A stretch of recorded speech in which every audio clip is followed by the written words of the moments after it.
নমস্কাৰ আসাম ফ্ৰণ্টৰ মুক্ত চিন্তাৰ অনুষ্ঠান দ্য ষ্ট্ৰেট টকলৈ আপোনালোকক স্বাগতম জনাইছোঁ। আজি আমাৰ মাজত উপস্থিত আছে বিশিষ্ট নাট্যকাৰ, সাহিত্যিক, সাংবাদিক, নলবাৰীৰ এটি পৰিচিত নাম ধ্ৰুৱজ্যোতি শৰ্মা ডাঙৰীয়া। আমি পোনে পোনে তেখেতক চিনাকি কৰাই দিছোঁ। আমাৰ মাজত ধ্ৰুৱজ্যোতি শৰ্মা ডাঙৰীয়া। আজি আমি এখেতৰ লগত কিছু মুক্তভাৱে কথা পাতিম। তেখেতৰ ব্যক্তিগত জীৱনৰ পৰা নাট্য যাত্ৰালৈ, তেখেতৰ সাংবাদিকতাৰ পৰা সাহিত্যিক যাত্ৰা, সাহিত্য যাত্ৰালৈ এই গোটেইখিনি আমি নিৰ্ধাৰিত সময়ৰ ভিতৰত যিখিনি চুই যাবলৈ পাৰোঁ আমি সেইখিনি নিশ্চিতভাৱে চুই যাবলৈ চেষ্টা কৰিম, কিছু আলোকপাত কৰিবলৈ চেষ্টা কৰিম। আশা কৰোঁ তেখেতে আমাক এই মুক্ত চিন্তাৰ অনুষ্ঠানত তেখেতে সহযোগ কৰিব। নমস্কাৰ, আপোনাক অনুষ্ঠানলৈ স্বাগতম জনাইছোঁ। ময়ো স্বাগতম জনাইছোঁ আসাম ফ্ৰণ্টৰ প্ৰতিগৰাকী সম্পাদনা গোষ্ঠীৰ সৈতে জড়িত সাংবাদিক সমাজক। এই আসাম ফ্ৰণ্টৰ স্বত্বাধিকাৰী অধ্যক্ষ প্ৰমুখ্য কৰি প্ৰতিগৰাকীলৈ মোৰ অযুত সম্ভাষণ, শ্ৰদ্ধা আৰু শুভকামনা জনাইছোঁ। আপুনি এগৰাকী বিশিষ্ট নাট্যকাৰ, সাংবাদিক, সাহিত্যিক, তাৰ লগে লগে এগৰাকী দায়বদ্ধ শিক্ষকো। আপুনি এই যি চাৰিটাকৈ দায়িত্বশীল বিষয় বিভাগ চম্ভালি আছে, কেনেদৰে সম্ভৱ হৈছে আপোনাৰ? ইয়াতো আৰু ইমান ডাঙৰ কথা নহয়। মানুহে 24 ঘণ্টা সময় পায় দিনটোত। আমি শুব লাগে 6 ঘণ্টা। বাকী সময়খিনি কি কৰিম? বাকী সময়খিনি বিভিন্ন অনুষ্ঠান প্ৰতিষ্ঠান, চিন্তা চেতনাৰ কামত লগাই দিলে হৈ গ'ল। আমি যেতিয়া সৰু আছিলোঁ তেতিয়া আমি নলবাৰীৰ যিসকল স্বনামধন্য সাংবাদিকৰ নাম জানিছিলোঁ বা যিসকল স্বনামধন্য সাংবাদিকে আমাৰ প্ৰেৰণা হৈ পৰিছিল, তাৰ ভিতৰত আপুনিও আছিলে অন্যতম। এই যে সাংবাদিকতাৰ যাত্ৰা, সাংবাদিকতাৰ যি কণ্টকময় যাত্ৰা, এই সাংবাদিকতাৰ কণ্টকময় যাত্ৰাৰ পিছতো আপুনি নাট্য যাত্ৰা আৰম্ভ কৰিছিল বা নাটক লিখিছিল। এই যে সাংবাদিকতা আৰু নাটক, এই দুয়োটা বস্তু কেনেদৰে চলাইছিল আপুনি? মই হেডকোৱাৰ্টাৰৰ জ্যেষ্ঠ সাংবাদিক। 1994 চনত মই নলবাৰী হেডকোৱাৰ্টাৰৰ নৰ্থ ইষ্ট টাইমছৰ সংবাদদাতা হিচাপে মই নিযুক্ত হওঁ। তাৰ কিছুদিন পিছতে 95 চনৰ আগভাগত, 94ৰ পিছতে আৰু মই স্বাধীন কাকতত হেডকোৱাৰ্টাৰ আৰু নামনি অসমৰ সংবাদদাতা ৰূপত মই থাকোঁ, কাৰ্যনিৰ্বাহ কৰোঁ। সেই সময়ত অজিত ভূঞা ডাঙৰীয়া আছিল স্বাধীনৰ সম্পাদক, দিলীপ চন্দন সহকাৰী সম্পাদক আৰু মুখ্য ষ্টাফ ৰিপৰ্টাৰ আছিল ধৈৰ্য হাজৰিকা, যি এতিয়া অসমীয়া প্ৰতিদিনৰ কাৰ্যবাহী সম্পাদক। তেতিয়াৰ পৰাই যাত্ৰা নিৰন্তৰ চলি আছে। সেই সময়ত আমি একেৰাহে পূৰ্বাচলত নিয়মীয়াকৈ লিখিছিলোঁ আৰু তাৰপিছত 1995 চনত যেতিয়া অগ্ৰদূত কাকত ওলাইছিল, দৈনিক অগ্ৰদূত, তাৰো মই হেডকোৱাৰ্টাৰৰ নিযুক্ত হৈছিলোঁ। অৰ্থাৎ এতিয়া বৰ্তমান নলবাৰীত আমাৰ যিসকল সাংবাদিক আছে, আমাতকৈ জ্যেষ্ঠ সাংবাদিক আছে, কিন্তু হেডকোৱাৰ্টাৰত নিযুক্ত হিচাপে আমি কিছু পৰিমাণে জ্যেষ্ঠ। আৰু আপোনাৰ যিটো প্ৰশ্ন, সাংবাদিকতাৰ মাজেৰে নাটক বা সাংবাদিকতাৰ যি যাত্ৰা, এই সাংবাদিকতাৰ ক্ষেত্ৰখনে আপোনাৰ নাটক লিখাৰ ক্ষেত্ৰত কিবা প্ৰেৰণা সাংবাদিকতা মানে মই যোগাই দিছে নেকি? সাংবাদিকতা মানে মই অকল ৰাজনৈতিক সাংবাদিকতাই কৰা নাছিলোঁ বা যি সামাজিক বিষয়, মৰ্মস্পৰ্শী বিষয়সমূহ, সংবেদনশীল বিষয়সমূহ উত্থাপনে কৰা নাছিলোঁ। সাংস্কৃতিক দিশটো মই সমান্তৰালকৈ ভ্ৰাম্যমান থিয়েটাৰৰ এগৰাকী ইনচাইডাৰ হিচাপে মই দীৰ্ঘদিন ধৰি কাম কৰি আছিলোঁ। আৰু তেতিয়াৰ পৰাই কাম কৰি থাকোঁতে বিভিন্ন শিল্পী, বিভিন্ন প্ৰযোজক, কলা কুশলী সকলোৰে সুশীল সান্নিধ্যৰ সুবাস মই লাভ কৰোঁ। আৰু এই সুশীল সান্নিধ্যৰ সুবাস লাভ কৰাৰ পিছতে এদিনাখন 2003 চনত প্ৰস্তাৱ আগবঢ়োৱা হ'ল মোলৈ। ভৱেশ বৰুৱা ডাঙৰীয়াই প্ৰস্তাৱ দিলে যে অহা বছৰ থিয়েটাৰ ভাগ্যদেৱীৰ কাৰণে এখন নাটক ৰচনা কৰিব। আৰু সুবোধ মজুমদাৰ আৰু বিজু ভূঞাই এই খবৰটো পাই সেই দিশে শলাগি দিছে।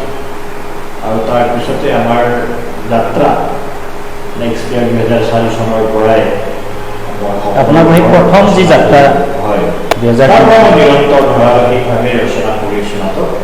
এই বছৰ মোৰ 21 বছৰীয়া নাট্য পৰিক্ৰমা। 21 বছৰত আপোনাৰ কিমানখন নাটক এতিয়ালৈকে মই 50খনতকৈ অধিক নাটক কেতিয়া ৰচনা কৰিলোঁ আৰু এই বছৰ মই 4খন নাটক ৰচনা কৰিছোঁ। আৰু সেই থিয়েটাৰ নাট্যদেৱীৰ বাবে মা ভূমিকত সপোনৰ ঘৰ আছিল মোৰ প্ৰথম নাটক 2004 চনত। প্ৰথমগৰাকী নায়ক আছিল মৃদুল ভূঞা, প্ৰথমগৰাকী পৰিচালক আৰু মূল চৰিত্ৰৰ অভিনেতা আছিল ভৱেশ বৰুৱা। আপোনালোকৰ অত্যন্ত সুখৰ কথা নিশ্চয়। সেয়া সুখৰ কথা। তাৰপিছত এই বছৰ আকৌ ভাগ্যদেৱীতে মই মা তুমি ক'ত বুলি এখন নাটক ৰচনা কৰিছোঁ। লুইতপুৰীয়া থিয়েটাৰৰ বাবে মই এখন নাটক ৰচনা কৰিছোঁ, সেইখন হ'ল ৰংপুৰৰ লখিমী। বৃন্দাবন থিয়েটাৰৰ কাৰণে মই এখন সংবেদনশীল নাটক এইবছৰ লিখিছোঁ, দেউতা বেগতে আহিবি।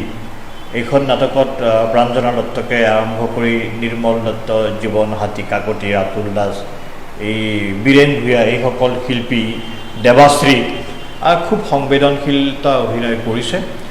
আৰু নাটকখন সৰ্বজনগ্ৰাহ্য হ'ব বুলি মই ভাবিছোঁ, এইবাবে যে তাৰ বিষয়টো অত্যন্ত সাৰ্বজনীন, কৰুণ আৰু মানুহৰ হৃদয়ত বাহবন্দা যিবিলাক কাহিনী সাধাৰণতে থাকে ঠিক তেনেকুৱা শুভান্তসূচক নহয়, এয়া এক ট্ৰেজেডি কাহিনীৰ নাট্যৰূপ।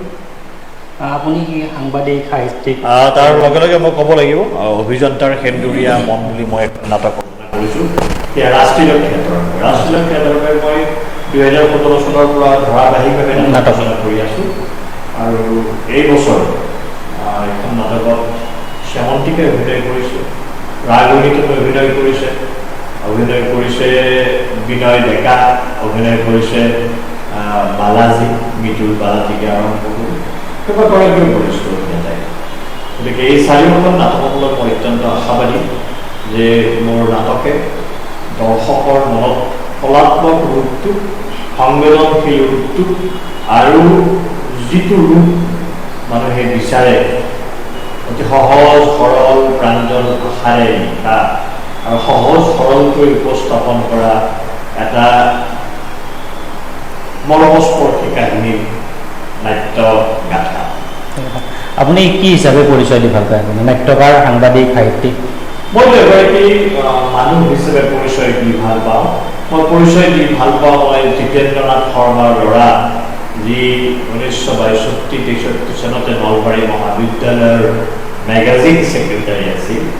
মই এগৰাকী বিশিষ্ট লেখিকা, মনোৰমা দেৱীৰ পুত্ৰ, প্ৰয়াত মনোৰমা দেৱী, যাৰ লেখাই ইতিমধ্যে মানুহৰ অন্তৰ জয় কৰিছিল।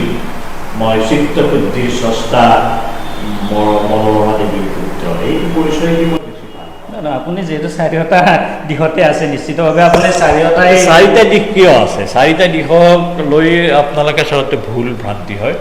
মই মোৰ শৰীৰটো চালে আপুনি গম পাব যে মই ক্ৰীড়াৰ প্ৰতি মই অনুৰাগী আৰু মই ফুটবল খেলা মানুহ, মই ক্ৰিকেট খেলা মানুহ, মই কাবাডী খেলা মানুহ, মই কাবাডীৰ এম্পায়াৰ, মই ফুটবলৰ এম্পায়াৰ, কাবাডীৰ ৰেফাৰী বুলি কয়, পাছ কৰিছিলোঁ। আৰু ফুটবলৰ ৰেফাৰী মোৰ বেজ আছিল, NSAৰ বেজ।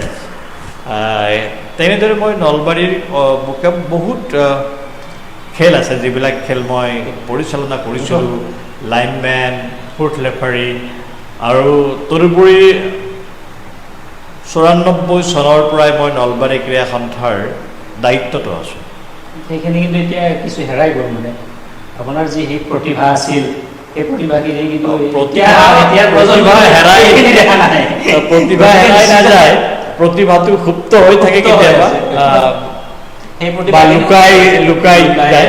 সেই লুকাই যোৱাৰ পৰা সিদিনা মই বৰ আনন্দিত হৈছিলোঁ যে আমাৰ গৌতম কলিতা, ৰাতুল গোস্বামী, তেওঁলোকে বুবুল তালুকদাৰৰ নেতৃত্বত কলেজ ফিল্ডৰ এটা অনুষ্ঠান আয়োজন কৰিছিল ৰেফাৰীসকলক লৈ।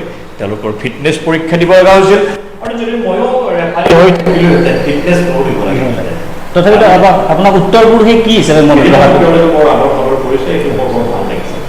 উত্তৰ-পূৰ্বে মোক জানো মই এগৰাকী কথাবাচক বুলি আপুনি সভাপতি মই সভা সমিতিত কথা কৈ ভাল পোৱা মানুহ বুলি উত্তৰ পূৰ্বে আপুনি সেই কথা সূৰ্য বঁটাৰেও সন্মানিত হৈছে হয় এছআৰ ক্লাবৰ এইটো ৰাষ্ট্ৰীয় বঁটা আছিল উত্তৰ পূৰ্বে যাওক মই যিখিনি ৰচনা কৰি থৈ গৈছোঁ সেইখিনি উত্তৰ পূৰ্বে জানক মোৰ গৱেষণাবদ্ধ মোৰ জীৱন যাত্ৰা সেই কথাও যাওক উত্তৰ পূৰ্বে জানক যে শুভজ্যোতি শৰ্মাই মাছ ভাত খাই জীয়াই থাকিবৰ কাৰণে অহা নাই তেওঁ অহা নাই দামী চোলা পৰিধান কৰি দামী গাড়ীত উঠি বিলাস বৈভৱপূৰ্ণ জীৱনৰ দ্বাৰা নিজৰ জীৱনটো জিলিকাই তুলিবৰ বাবে মই জিলিকি উঠিব খোজোঁ সৃষ্টিৰ চেতনাৰ মই উদ্বাহিত হ'ব খোজোঁ মোৰ কৰ্ম নিপুণতাৰে মই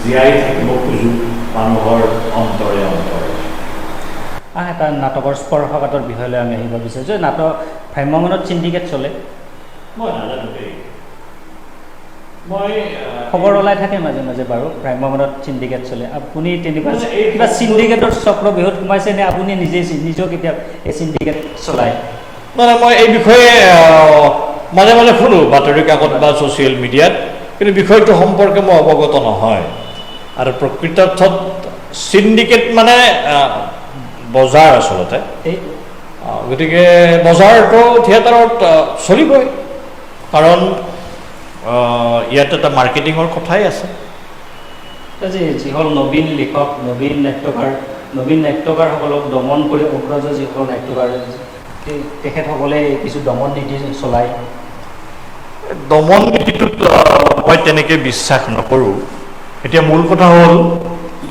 ভ্ৰাম্যমাণত নাটকৰ এই কথাটোত ইয়াৰ বহু বছৰ আগতেও তেনেকুৱা আমি দেখিবলৈ পাইছিলোঁ যে জ্যেষ্ঠ নাট্যকাৰ বা তেওঁলোকে সৰু সৰু কথা ওলায় কিন্তু এজন প্ৰযোজকে এখন নাটক যেতিয়া ল'ব সেই নাটকখন বিভিন্ন দিশ চালি জাৰি চাই ল'ব আৰু ভ্ৰাম্যমাণৰ প্ৰযোজকসকলে এইটোও চায় যে যিসকলৰ দ্বাৰা নাটক ইয়াত উপস্থাপন কৰা হ'ব তেওঁলোকক অসমৰ মানুহে চিনি পায় নাপায় যিজন নাট্যকাৰ ভ্ৰাম্যমাণৰ হয় সাধাৰণতে আমি যদি নামবোৰ চাওঁ আপুনি চাওক মহেন্দ্ৰ বৰঠাকুৰ স্বকীয় ব্যক্তিত্ব আছিল তেওঁ ভৱেন্দ্ৰনাথ শইকীয়া স্বকীয় ব্যক্তিত্ব হেমন্ত দত্ত স্বকীয় ব্যক্তিত্ব মহেশ কলিতা স্বকীয় ব্যক্তিত্ব সেৱাব্ৰত বৰুৱা স্বকীয় ব্যক্তিত্ব হেম ভট্টাচাৰ্যৰ দৰে পৰিচালক স্বকীয় ব্যক্তিত্ব ৰতন লহৰৰ দৰে প্ৰযোজক স্বকীয় ব্যক্তিত্ব কৃষ্ণ ৰয়ৰ দৰে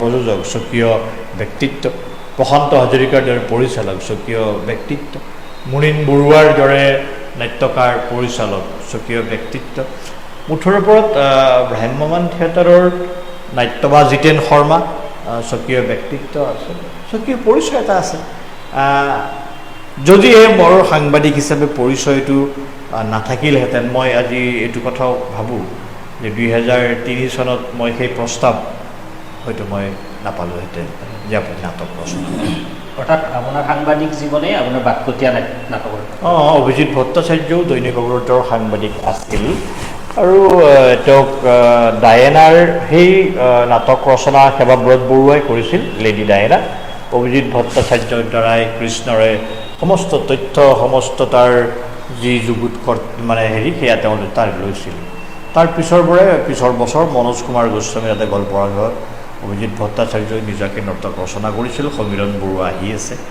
গতিকে তেওঁ যেতিয়া সাংবাদিক হিচাপে অভিজিৎ ভট্টাচাৰ্যই সেই সময়ত পলকতে লিখিছিল দৈনিক অগ্ৰগতিত নন্দন গীতানত তেওঁ বেছ জনপ্ৰিয় লেখক আছিল আপুনি যিহেতু সাংবাদিকতাৰে আৰম্ভ কৰিছে জীৱন মই সাংস্কৃতিক সাংবাদিক হিচাপে আমি একেলগে দিগন্ত চৌধুৰী মই প্ৰায়ে লেখা লিখিছিলোঁ সেই হিচাপে মই এটা তেতিয়া চিনাকি হৈছিল মোৰ নামটো হয়তো সেই আপোনাৰ জীৱনত কিবা স্মৰণীয় ঘটনা আছে নেকি বা শিহৰণকাৰী স্মৰণ নিশ্চিতভাৱে সাংবাদিক হিচাপে থাকিব আপোনাৰ জীৱনত সাংবাদিক জীৱনৰ কোনটো স্মৰণীয় ঘটনাই আপোনাক প্ৰেৰণা দিয়ে বা আপোনাক শিহৰিত কৰি তোলে তেনেকুৱা ঘটনা এটা দুটা নহয় বহুত আছে তাৰ ভিতৰত আটাইতকৈ যিটো তাৰ ভিতৰত মাননীয় কনক সেন ডেকা ছাৰে যিদিনা মোক অগ্ৰদূতত প্ৰথম নিযুক্ত কৰিছিল বা জয়ন্ত বৰুৱাই যিদিনা মোক শলাগিছিল যে আজি বঙাইগাঁৱৰ এই নিউজটো ভাল হৈছে, অজিত দাক মই কৈছোঁ। তেওঁ মানুহক খুব মৰম দিব জনা মানুহ, জয়ন্ত বৰুৱা আৰু কনকসেন ডেকা মোৰ জীৱনত দুইজন মানুহকে মই গুৰু বুলি ভাবোঁ। আৰু তাৰোপৰি এনেকুৱা কিছুমান অসমত সাংবাদিক আছে যিসকলে সদায় প্ৰোৎসাহন দি আহিছে। গতিকে মানুহৰ আপুনি যিহেতু এগৰাকী অগ্ৰজ সাংবাদিক, জ্যেষ্ঠ সাংবাদিক, আজিৰ যে সাংবাদিকতাৰ যিখন ক্ষেত্ৰ, এই ক্ষেত্ৰখন কিছু সময়ে সময়ে সকলো কথা সলনি হয়। আগৰ দিনত ইমান স্খলিত ব্যৱস্থা নাছিল। এতিয়া পঢ়া শুনা নকৰা বা অৰ্ধশিক্ষিত কিছুমান যুৱকে তেওঁলোকে নিজৰ ডিজিটেল মাধ্যমৰ সাংবাদিক হিচাপে পৰিচয় দিব বিচাৰিছে বা আগবাঢ়িও আহিছে, কামো কৰিছে। তাৰ ফলশ্ৰুতিত তেওঁলোকৰ কিছুমান কৰ্মই হয়তো মানুহৰ মনৰ পৰা বিশ্বাসযোগ্যতা কিছু কমাইছে। আপোনাৰ কিবা আক্ষেপ আছে নেকি? মোৰ একো আক্ষেপ নাই, যিহেতু আপুনি এজন জ্যেষ্ঠ সাংবাদিক বা কিছুমান কথা আপোনাক হয়তো কেতিয়াবা দুখ দিয়ে। আজিৰ প্ৰজন্মৰ সাংবাদিকৰ কিবা কথাই আপোনাক দুখ দিয়ে নেকি কেতিয়াবা? মই তেওঁলোকক দুখ দিওঁ, মই আপোনাক দুখ দিয়ে নেকি? দুখ দিব লগা নাই। মই এই কথাটোৱে কওঁ যে জানিব লাগে, বুজিব লাগে, গুৰুত্বটো উপলব্ধি কৰিব লাগে আৰু হ'ব লাগে তেওঁ নিৰপেক্ষ। বাকী চৰকাৰৰ প্ৰসংগ লৈ আহোঁ এবাৰ। এতিয়াৰ যিখন চৰকাৰ আছে, হিমন্ত বিশ্ব শৰ্মাৰ নেতৃত্বাধীন বিজেপি চৰকাৰ, এই চৰকাৰখন কিমান সফল বুলি ভাবে আপুনি? আৰু আপোনাক যদি এই চৰকাৰ 10 নম্বৰৰ ভিতৰত মাৰ্কিং কৰিব দিয়াৰ কাৰণে পৰীক্ষা হলত যেতিয়া পৰীক্ষাৰ্থী থাকে তেতিয়াহে নম্বৰ দিয়া হয়। মই নম্বৰ দিয়াৰ এই চিষ্টেমটোত মই বিশ্বাসী নাই। আজিকালি নম্বৰ তেনেকৈ নচলেও, এতিয়া গ্ৰেডিঙৰ ব্যৱস্থা আছে। তথাপিতো যদি আপোনাক ABCD গ্ৰেডিঙৰ ব্যৱস্থা কৰে তেতিয়া আপুনি কোনটো গ্ৰেড দিব? না, মই কি ক'ব খুজিছোঁ এইটো কথা যে ভাৰতবৰ্ষত 1947 চনৰ পিছত কেইবাখনো চৰকাৰ আহিছে, অসমতো তেনেকৈ কেইবাখনো চৰকাৰ আহিছে।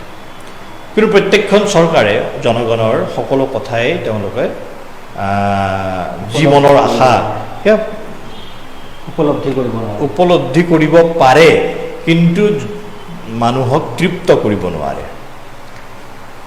আৰু কেতিয়াবা কেতিয়াবা তেওঁলোকৰ হয়তো চিন্তা চেতনাই যি সেন্দুৰীয়া বাটেৰে বাট বুলিব লাগে তাত যেন কেতিয়াবা উজুতি খায়। আৰু সেয়া মানৱীয় বিচ্যুতিবিলাক শুধৰাই ল'লে মানুহে ভুল পথৰ পৰা শুদ্ধ পথলৈ আহিব পাৰে। মই চৰকাৰখনৰ কথা সুধিছিলোঁ। মই চৰকাৰখনৰ কথাই কৈছোঁ। চৰকাৰখনে যদি আপোনাৰ দৃষ্টিত কিমান সফল? মই কি কৈছোঁ, সফলতা বিফলতা সময়ে নিৰূপণ কৰিব। মই সময়ৰ প্ৰতিনিধি হৈ আজি ইয়াত অহা নাই। মই আজি মোৰ নিজৰ জীৱনৰ দৃষ্টিভংগী বিশ্লেষণ কৰিছোঁ। এতিয়া অসমৰ মানুহে যদি তেখেতসকলক বেয়া পালে হয় তেতিয়াহ'লে ভোটদানেৰে তেখেতসকলক তেওঁলোকে উচ্ছেদ কৰিব। ৰাজনীতিলৈ যোৱা মন আছে নেকি আপোনাৰ কেতিয়াবা? ৰাজনীতিলৈ যোৱাৰ ইচ্ছা আছে নেকি আপোনাৰ কেতিয়াবা? মই এতিয়া ৰাজনীতিলৈ তেনেকুৱা যোৱাৰ মোৰ কাহানিও ইচ্ছা নাই, কিন্তু কিছুমান কথাটো আৰু সময়ে লৈ যায়। কোনো মানুহে মই অমুক হ'ম বুলি ক'ব নোৱাৰে। মই যেতিয়া বিদ্যালয়ত পঢ়িছিলোঁ তেতিয়া মোৰ সপোন আছিল ডাক্তৰ হোৱাৰ, হাকিম হোৱাৰ, ইঞ্জিনিয়াৰ হোৱাৰ। কথা ইয়াতো মই হ'ব নোৱাৰিলোঁ। সেয়া মোৰ জীৱনৰ কি কয় অসফল জীৱনৰ সেয়া মোৰ দস্তাবেজ। অসফল আপুনি নিজকে সফল বুলি নাভাবে নেকি? মইতো এতিয়াও সফলতা প্ৰাপ্তি বহু দূৰ আছে, বহু দূৰ। আপোনাৰ জন্মস্থান ক'ত আছিল বা আপোনাৰ স্কুলীয়া যাত্ৰা ক'ৰ পৰা আৰম্ভ হৈছিল? মই গোপালধান পলিটেকনিকেল ইনষ্টিটিউশ্যনৰ পৰা মোৰ স্কুলীয়া যাত্ৰা। আচলতে গোপালধানৰ প্ৰাথমিক বিদ্যালয় গোপালধান পলিটেকনিকেল ইনষ্টিটিউশ্যন, সেয়া আমাৰ গাঁও চান্দকুছি বিষ্ণুপুৰ যিটো বাজেনীৰ অন্যতম শক্তিশালী কিহত যে ভাৰতবৰ্ষৰ স্বাধীনতা সংগ্ৰাম, শক্তিশালী কিহত অসমৰ অস্তিত্ব ৰক্ষাৰ সংগ্ৰাম, শক্তিশালী কিহত যে অসমৰ যেতিয়া অগণিত যুৱক ওলাই আহিছিল এটা সংবেদনশীল বিষয় লৈ যে দেশৰ আমি আত্মনিয়ন্ত্ৰণৰ অধিকাৰী যুদ্ধ কৰিম, আমি অসমক স্বাধীনতাৰ নতুন সোৱাদ দিম, তেতিয়াও সেই সংগ্ৰামত নলবাৰীৰ যিদৰে সুনাম আছিল, মাজেলী অঞ্চলৰ যেনেকৈ সুনাম আছিল। সেই ঠাইতে মই জন্ম লাভ কৰিছোঁ। সেই ঠাইৰ বায়ু পানী সেৱন কৰি মই জীৱন সংগ্ৰাম কৰি দিছোঁ আৰু সেই সংগ্ৰামে আজি এইখিনি সময় পাইছোঁ। ইতিমধ্যে জীৱন মই সূৰ্য মধ্যাহ্নত স্বৰ্ণ জয়ন্তী বাহানিবাই আমি পাৰ কৰিছোঁ। কিন্তু আমি এটা কথা কেতিয়াও আমাৰ জীৱনৰ পৰা মচ খাবলৈ দিয়া নাই। সেয়া হ'ল যে জ্যেষ্ঠজনৰ প্ৰতি সন্মান, কনিষ্ঠজনৰ প্ৰতি মৰম, সমাজৰ প্ৰতি দায়বদ্ধতা আৰু সকলোৰে সমভাৱে হোৱা উত্তৰণ। মই নিজে বিচাৰোঁ সকলোৰে ভাল হওক, সকলোৰে সুখ সমৃদ্ধি হওক আৰু আমিও এই সুখ সমৃদ্ধিৰে জীৱন জীয়াম। আপুনি শব্দৰ সদাগৰ, আপোনাৰ যি শব্দৰ আলংকাৰিক যি গাথা, আপোনাৰ যি শব্দ, এই শব্দবোৰ আপোনাৰ কেনেদৰে ওলাই আহে হৃদয়ৰ পৰা যেতিয়া আপুনি ভাষণ দিবলৈ মঞ্চত উঠে? শব্দৰ সতে কেনেদৰে খেলা কৰে আপুনি শব্দৰ সতে? যিটো মোৰ পৰিচয় সেইটো মোৰ শৈশৱৰ পৰাই মই প্ৰতিদিনে ভাবোঁ যে মই আজি 5টা শব্দ মই নতুন শব্দ শিকিম আৰু প্ৰতিদিনে যেতিয়া মই ভাবোঁ যে 5টা শব্দ মই নতুনকৈ শিকিম আৰু সেই শব্দৰ সম অৰ্থ মই বুজিবলৈ চেষ্টা কৰিম আৰু সেইখিনি কথাটোৱে মই উপলব্ধি কৰি ভাবোঁ যে মানুহে সহজ সৰল শব্দৰ লগত যদি আমি কিছুমান এনেকুৱা শব্দ ব্যৱহাৰ কৰোঁ যিটো শব্দ ৰঘুনাথ চৌধুৰীৰ কবিতাত থাকে, উষাৰ কুমকুম ৰাগ। উষা মানে ৰাতিপুৱা, কুমকুম সেই যিটো হালধীয়া ফুলৰ পৰা পোৱা এটা হালধীয়া ৰং আৰু সেই ৰংটোৰ সূৰ্যৰ বেলিৰ আভাৰ ৰঙত মিল খাই যোৱা। উষা মানে ব্ৰহ্ম মুহূৰ্ত আৰু তেওঁ বনৰীয়া চৰাইটোক বন বিহংগ বুলি কয়। অকল ৰঘুনাথ চৌধুৰীয়ে নহয়, এনেকুৱা বাল্মীকিৰ কবিতাটো আছে বা কালিদাসৰ কবিতাটো আছে। কাব্য চেতনা এটা মানুহৰ যেতিয়া ফ্লাৱাৰলি থাকে, বিষ্ণু ৰাভাৰ যিবিলাক কবিতা বা যিবিলাক গীত, এই গীতত তেওঁ এনেকুৱা কিছুমান মিঠা শব্দ ব্যৱহাৰ কৰে বা নৱকান্ত বৰুৱাই। মুঠৰ ওপৰত বা হিৰুদাৰ কবিতাবিলাক আকৌ প্ৰাঞ্জল। মুঠতে মানুহ অন্তৰৰ পৰা কাব্যিক হ'ব লাগে। তেতিয়া শব্দ আপুনি ওলায় আৰু আপুনি কোনো বস্তুৱে নহয়, অধ্যয়ন লাগিব, পৰিশ্ৰম কৰিবই লাগিব, অধ্যয়ন লাগিবই, অনুশীলন লাগিবই। আপোনাৰ খং উঠে নে নাই কেতিয়াবা? খং উঠে, খং নুঠা বহুত বেছি নহয়। অভিযোগ আছে আপুনি খঙাল কেতিয়াবা? নাই, মই বশিষ্ঠ গোত্ৰৰ মানুহ, আচলতে মোৰ বেছি খং উঠিব নালাগে। কিন্তু মোৰ মাৰ একদম খং নাছিলে, কিন্তু মোৰ হয়তো দেউতাৰ পৰা এটা গুণ আহিছে। দেউতা কিছু মুহূৰ্তত খং উঠে। গতিকে মই মাজে মাজে মই দুয়োটাই কথা কওঁ যে মই দ্ৰোণাচাৰ্যৰ দৰে মই অস্ত্ৰ শস্ত্ৰ আৰু ক্ৰোধ কঢ়িয়াই লৈ ফুৰোঁ, লগতে শব্দও কঢ়িয়াই লৈ ফুৰোঁ। কোনবোৰ কথাই আপোনাক বেছি মানে খঙাল কৰে বা ৰাগান্বিত কৰে মানুহ? কেনেকুৱা ধৰণৰ কথাই? আৰু খংটো মুহূৰ্তত কিছুমান পৰিৱেশৰ ওপৰত পৰিৱেশে পৰিচয় দিবলৈ বহুত টান, কাৰণ আপোনাৰ পৰিচয় দিব লাগিলে বহুত সময় লাগে। আপুনি নলবাৰী জিলা সাহিত্য সভাৰ সভাপতি আছোঁ, 3 বছৰ অলংকৃত কৰিছিল, বৰ্তমান অসম সাহিত্য সভাৰ উপসভাপতিও মই নিৰ্বাচিত হৈছোঁ আৰু আটাইতকৈ মই নিৰ্বাচন খেলি মই এটা এই পৰ্যায়লৈ পাইছোঁ। সাংবাদিক সন্থাটো মই তেতিয়াও নিৰ্বাচন খেলিছিলোঁ। মই সাধাৰণ সম্পাদক 3টা টাৰ্মত আছোঁ নলবাৰী জিলা সাংবাদিক সন্থাৰ। সদৌ অসম সাংবাদিক সন্থাৰ মই কাৰ্যকৰী সভাপতি আছোঁ, নলবাৰী জিলা সাংবাদিক সন্থাৰো মই কাৰ্যকৰী সভাপতি আছোঁ আৰু এতিয়া বৰ্তমান মই মুখ্য উপদেষ্টা ৰূপে আছোঁ। সদৌ অসম সাংবাদিক সন্থাৰ উপদেষ্টা ৰূপে আছোঁ।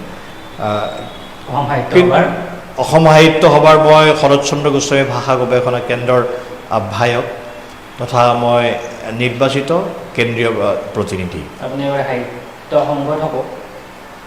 সংগঠন কৰিতো মই সৰুৰ পৰাই ভাল পাওঁ। সংগঠনটো মোৰ বিৰাট নিচা। সংগঠন কৰি ভাল পায়? ভৱিষ্যতে সাহিত্য সভাৰ প্ৰধান সম্পাদক বা সন্মানীয় সভাপতি ভৱিষ্যতে এবছৰেই খেলিব পাৰিলোহেঁতেন, কিন্তু মই এতিয়াও ভবা নাই যে মই সাহিত্য সভাৰ প্ৰধান সম্পাদকৰ দায়িত্ব। মোৰ নিজস্ব কিছুমান কাম আছে, এইবিলাক কাম সম্পূৰ্ণ কৰাৰ পিছতহে মই ভাবিম। সভাপতি, সন্মানীয় সভাপতি বা প্ৰধান সম্পাদকৰ পদ অলংকৃত কৰাৰ চেষ্টা অব্যাহত ৰাখিব? এয়া অসমৰ ৰাইজৰ সদিচ্ছাৰ ওপৰত নিৰ্ভৰ কৰে, নিজৰ ওপৰত নহয়। আৰু সকলোৰে কথা প্ৰভু ভগৱন্ত তেওঁ যিদৰে বিচাৰে সেয়াই হয়।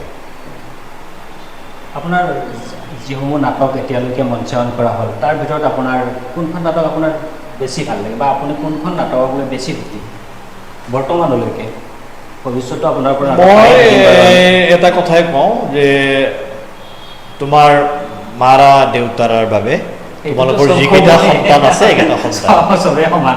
তাৰ ভিতৰতো কিন্তু কিছুমান উল্লেখনীয় নাটক থাকে যিবিলাক নাটকে মানুহৰ অন্তৰ জয় কৰে। যোৱা বছৰ মই সাতৰঙীয়া সংগীনী বুলি এখন নাটক ৰচনা কৰিছিলোঁ। এইখন ইমান সংবেদনশীল আছিল যে কৃষ্ণগুৰু প্ৰভুৱে মোক ফোন কৰি কৈছিল যে এইখন নাটক চাই চাই মই কান্দি পেলাইছিলোঁ। অসমৰ প্ৰান্তে প্ৰান্তে সেইখন নাটকৰ বিৰাট চৰ্চা চলিছিল। প্ৰাঞ্জনা দত্তই দুৰন্ত অভিনয় কৰিছিল। চম্পক দাই নিজৰ নাটক থকা স্বত্বেও এইখন নাটকত তেওঁ অভিনয় কৰি বিৰাট সুখী হৈছিল। আৰু গৃহণীমত আহিয়ে বা মঞ্চত থাকিয়ে তেওঁ কৈছিল চম্পক দাই যে মই এইখন নাটক কৰি অত্যন্ত সুখী। চম্পক দাৰ প্ৰতিও বৰ কৃতজ্ঞ।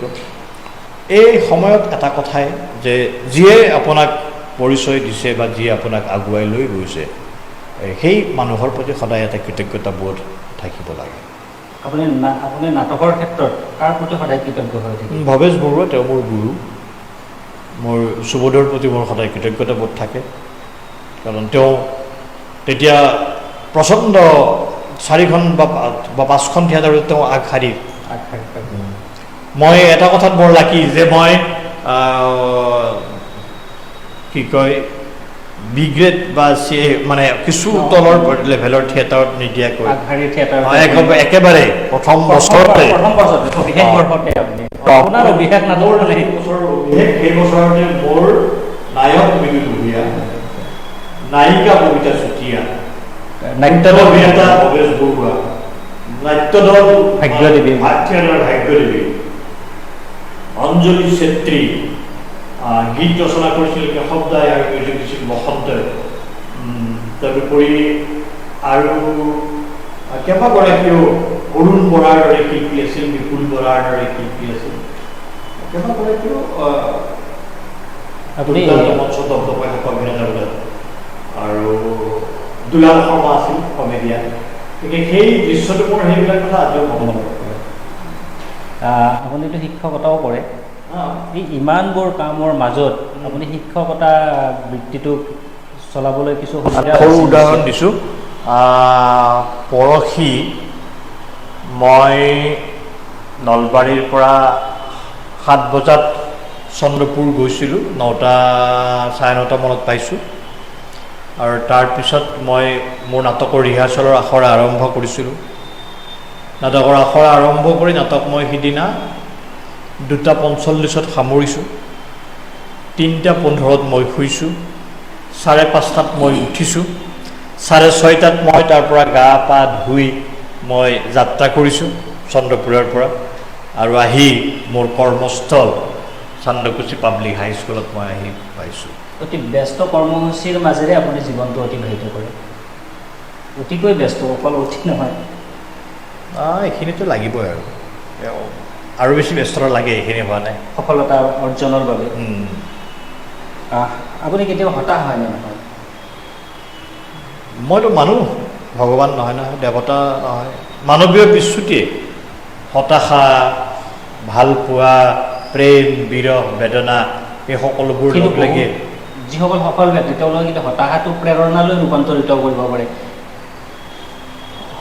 হতাশা আহিলেও সেই সফলতা পোৱাই নাই। আপোনাক হতাশাই কেতিয়াবা ক্ষতি কৰিছে নেকি? ক্ষতি কৰে। হতাশা কেতিয়াবা কেতিয়াবা আহে, তেতিয়া আকৌ কিছু মুহূৰ্তত আকৌ জীপাল হ'বলৈ চেষ্টা কৰোঁ। হতাশাৰ পৰা কেনেদৰে জীপাল হয় আপোনালোকৰ? এই মন্ত্ৰ কি আপোনালোকে? টাইম লাগে। আমিওতো জানিব বিচাৰিম। সেই মন্ত্ৰ মই এতিয়া শ্লোক মাতি দিব লাগিব। সেই শ্লোকটো আপুনি মাতিব নোৱাৰিব। আমাৰ সনাতনী সংস্কৃতিত তেনেকুৱা বহুত শ্লোক আছে। সেইবিলাক আধ্যাত্মিক চেতনাৰে যেতিয়া আপুনি লাহে লাহে ঈশ্বৰৰ ন্যায় যাত্ৰাৰ পথলৈ আপুনি আগুৱাই যাব, যেতিয়া ঈশ্বৰৰ সৈতে সংযোগ স্থাপন হ'ব, তেতিয়াই লাগে লাগে হতাশা, খং, ক্ৰোধ এইবিলাক আঁতৰি যায়। মানুহ আধ্যাত্মিক চেতনা সম্পন্ন হ'ব লাগে, মানুহ হৃদয়বান হ'ব লাগে, মানুহ বিবেকবান হ'ব লাগে, বিবেকৰ মতে চলিব লাগে আৰু আত্মাৰ সতে প্ৰায়ে কথা পাতিব লাগে। নৱপ্ৰজন্মৰ প্ৰতি আপোনাৰ উপদেশ কেনেকুৱা? কি শুদ্ধ চিন্তা, সৎ মানসিকতা, ভাল পথেৰে আগুৱাই যাওক, ভাল হ'ব। আমি এতিয়া আহি অন্তিম মুহূৰ্তত উপনীত হৈছোঁ। আমি শেষত হয়, আপুনি আমি পৰিয়ালৰ কথাও জানিব লাগিব। আপুনি ইমানবোৰ ব্যস্ততাৰ মাজত পৰিয়ালক কেনেদৰে সময় দিয়ে? পৰিয়ালক সময়টো দিব লাগিব না। পৰিয়ালৰ সৈতে যদি নিজৰ সুখ স্বাচ্ছন্দ্যত এইখিনি পাৰ কৰা নাযায় তেতিয়াহ'লে কি হ'ল? আপুনি আমাক ইমান সময়, আপুনি ব্যস্ততাপূৰ্ণ জীৱনৰ মাজতো আমাক ইমান সময় দিয়াৰ বাবে আমি আপোনালৈ আন্তৰিক ধন্যবাদ জ্ঞাপন কৰিছোঁ। হয়। আপোনাৰ উজ্জ্বল ভৱিষ্যত কামনা কৰিছোঁ, সুস্বাস্থ্য দীৰ্ঘায়ু কামনা কৰিছোঁ আৰু অনুষ্ঠানৰ পৰা বিদায় লৈছোঁ। ধন্যবাদ। ময়ো অনুষ্ঠানৰ পৰা অতি আন্তৰিকতাৰে বিদায় লৈছোঁ আৰু আছাম ফ্ৰণ্টৰ স্বত্বাধিকাৰীদ্বয় আৰু সম্পাদনা গোষ্ঠীৰ প্ৰতিগৰাকীলৈ, লগতে আৰিফুলৰ সৈতে যে আজি সপ্ৰতিভভাৱে কথা পাতিলোঁ। আৰিফুল মোৰ এগৰাকী প্ৰিয় শিষ্য।